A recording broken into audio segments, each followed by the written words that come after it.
All right. So, and again, we're going to talk a little bit on the e-commerce side for this, right? So, automations for most e-commerce companies are big revenue drivers, as they should be.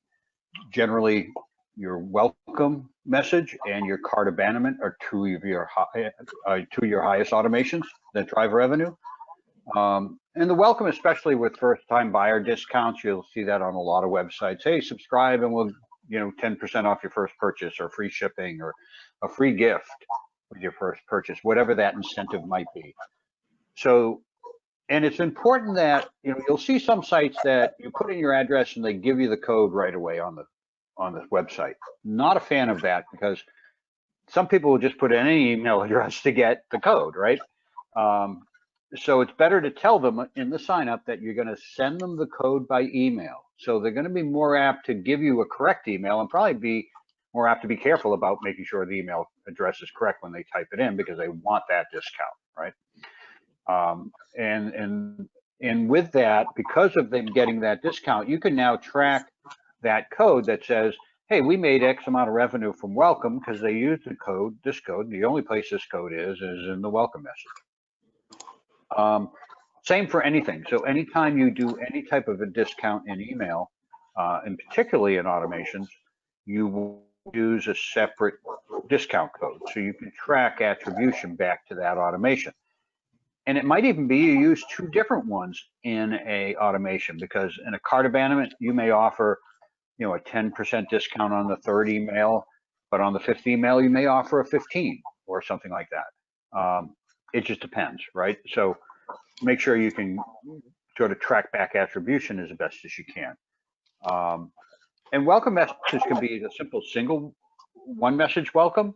We like multiples because we like to remind people, if they haven't used that code yet, if they haven't made a purchase, to let them know, hey, this code's still available for 10% off or 15% off. And that can help them come back and make that first purchase.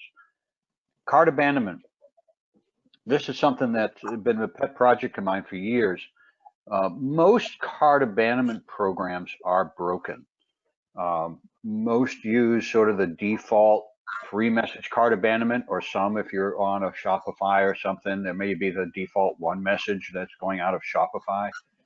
We usually suggest clients that your cart abandonment message should come out of your ESP, whatever you're using, right? Keep all your data in one place so you can use that data when it gets mailed out of Shopify or some e-commerce platform. Unless you've integrated those and brought everything together, you're not going to have that usable data.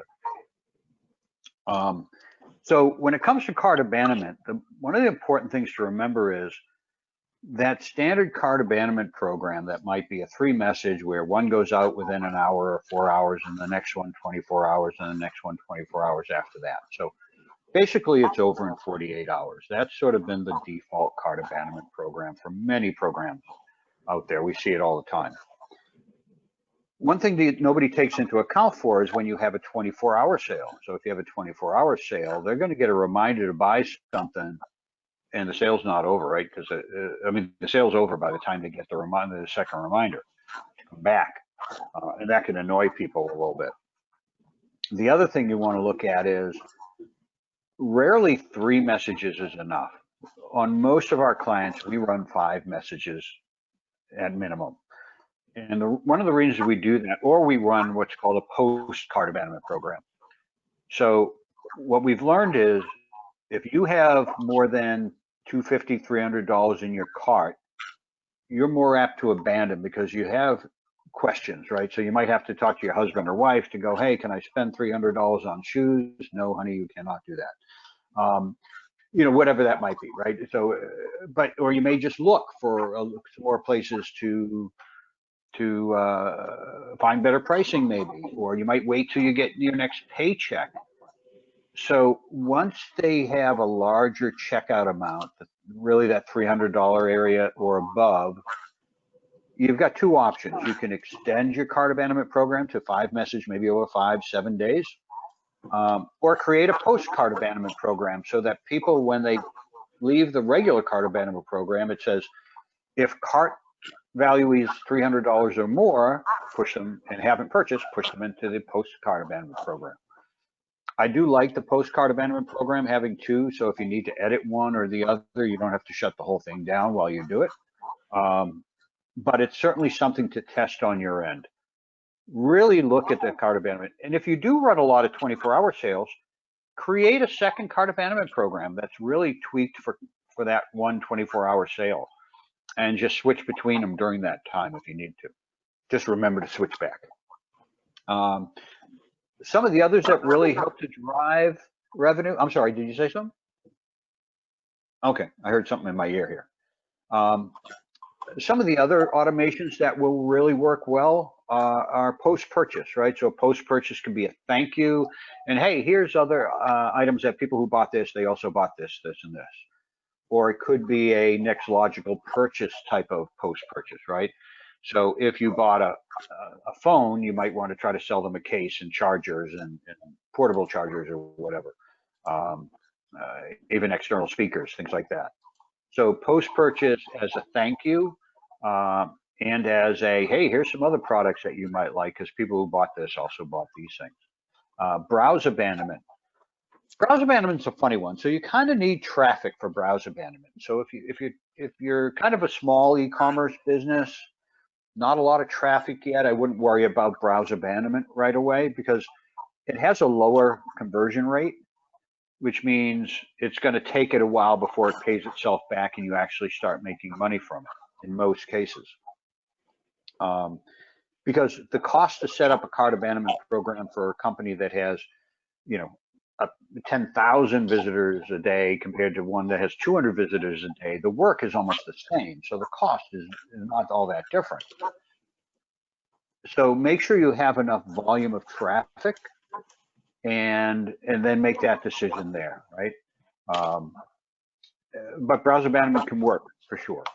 Reorder emails, right? So if you sell something that has a 30-day lifespan, shampoos, lotions, potions, certain food items, things like that, send reminders to purchase in enough time so if they get that message and they order, they get it before they run out. So if it's a 30-day thing, you may want to start reminding them 20 days out, 20 days after they purchased, right? Or 18 days after they purchased, to remind them a couple of reminder emails so they can purchase and get it. Because what happens a lot of times with things like shampoos or whatever it might be, is they run out, and instead of buying it online, they need it. So they go buy it at the store, and they might try another brand and go, oh, I like this brand, and now you're toast, right? So the reorder one can be really valuable, not only at driving revenue, but retaining clients. And then there's the win back. So a win back is another one I think people make lots of mistakes on. So we look at actives as maybe being 90-day actives when it comes to email, opened, clicked in something in the past 90 days.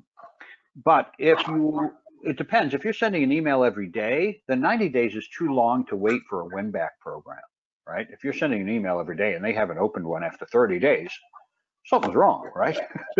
So you want to treat them differently, obviously, at that point.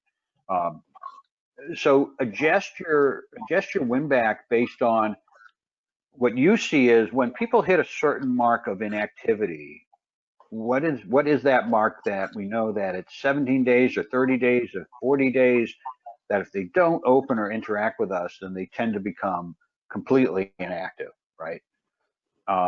Figure out what that day is and start a week before it or 2 weeks before it, right? Nothing wrong with starting a little early to keep them coming back, because the longer you wait to try to win them back, the harder it is to win them back. So just play around with that a little bit. And then all these automations that you set up, these are not Ronco rotisseries, right? You don't set them and forget them.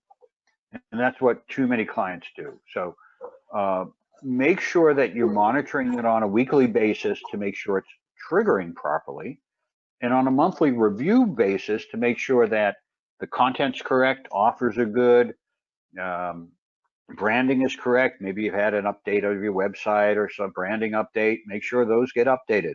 But also look at the reporting and go, okay, this automation has 5 emails, and 1 and 2 do really good, 3 does terrible, 4 and 5 do pretty good. Well, move 3 to 5 and then decide what you're going to change in it, right? So when you have emails in an automation that do really well and one that don't do really well, part of it might be timing, but part of it might be content. So look at the ones that are doing well and figure out what's in there that's making them do well. What are people interacting with? And try to repeat that without repeating the exact same content, right? So that same idea of content. Usually discount emails will have a higher engagement rate or click-through rate, certainly because there's a discount in them. If you do offer a discount in an automation, make sure you remind them to use the discount if they didn't on the next email or the next couple emails, even if it's just a piece of content that's in there to remind them. But you have to tweak. For opens, you tweak time of day, day of send, subject line, right? From name. That's mostly what people decide on when they open emails. If it's click-throughs, it's content, offers, calls to action, design, all of those things, right? So just decide what it is, look at your reporting, look at your engagement numbers, and make your adjustments and your tweaks to get the optimal result. And I did already talked about using different codes for conversion tracking. It's really important. So conversion tracking, and I'm actually working with a group about talking about conversion tracking and value of email past conversions and clicks, right? Because we tend to talk about email as an open without a click has no value, right? So a lot of people go, open isn't a good measurement for anything. Yet, all the other marketing channels say impressions are really important, and they sell that like crazy, right? So yeah, you didn't get a lot of clicks, but oh, those impressions are really important. Well, then the email impression should be just as important, and it probably is. And even emails that don't get open cause action, right? So we have that, what we call a nudge effect. So that's when you get an email, like you'll get an email from your insurance company in the subject line, it's time to pay your monthly statement or your monthly invoice, right? So you just go online to your bank and you pay it. You never open the email, but the email did its job and you never opened it. I occasionally get emails from Costco. I go to Costco a lot.